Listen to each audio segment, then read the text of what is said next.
ഒരു ഇൻറ്റൻഷൻ, ഒരു പ്രാർത്ഥനയോടെ വരുന്നെങ്കിൽ നാളുകളിൽ നിങ്ങൾ ചില അത്ഭുതങ്ങളെ കാണാനിട വരും.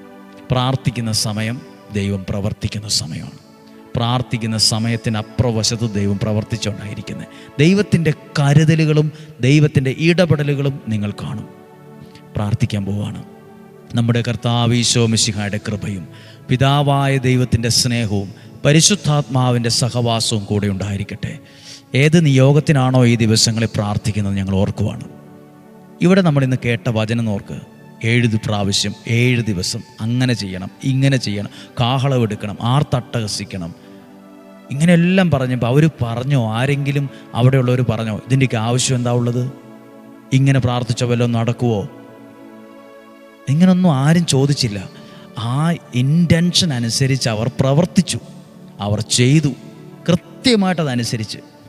7 പ്രാവശ്യം 7 ദിവസം അങ്ങനെ തന്നെ മുന്നോട്ട് പോയി. അപ്പുറത്താണ്, ആ പ്രാർത്ഥിച്ച സമയത്ത് തന്നെയാണ് അപ്പുറത്ത് ദൈവപ്രവൃത്തി ഉണ്ടായത്. നിങ്ങളുടെ ജീവിതത്തിലും ഇതുപോലെ പ്രാർത്ഥിക്കുന്ന സമയം ദൈവം പ്രവർത്തിച്ച അനുഭവമായി മാറട്ടെ.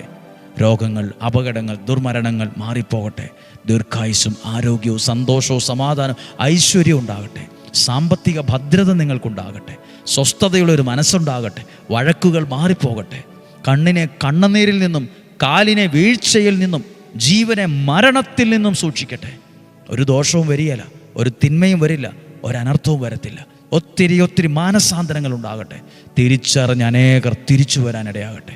ആത്മീയമായും ഭൗതികമായും നിങ്ങൾ അനുഗ്രഹിക്കപ്പെടട്ടെ. ഇന്നും ജീവിക്കുന്ന ആ സർവശക്തനായ ദൈവത്തിൻ്റെ നാമത്തിൽ നിങ്ങളെ അനുഗ്രഹിച്ച് പ്രാർത്ഥിക്കുന്നു, ഇപ്പോഴും എപ്പോഴും എന്നേക്കും. ആമേൻ. നല്ലൊരു ദിവസം ആശംസിക്കുന്നു. സാധ്യം എല്ലാവർക്കും അയച്ചു കൊടുക്കണം, കേൾക്കാൻ പറയണം. അനുഗ്രഹമാണ് ഈ വാക്കുകളും വചനങ്ങളും പ്രാർത്ഥനകളൊക്കെ. നിങ്ങളെ ദൈവം സഹായിക്കട്ടെ. നല്ലൊരു ദിവസം ആശംസിക്കുന്നു. നാളെയും 5:30 ഒരുമിച്ച് നമ്മൾ കാണുന്നത് വരെ സ്വർഗത്തിലെ ദൈവം എന്നെയും നിങ്ങളെയും സൂക്ഷിക്കട്ടെ. ആമേൻ.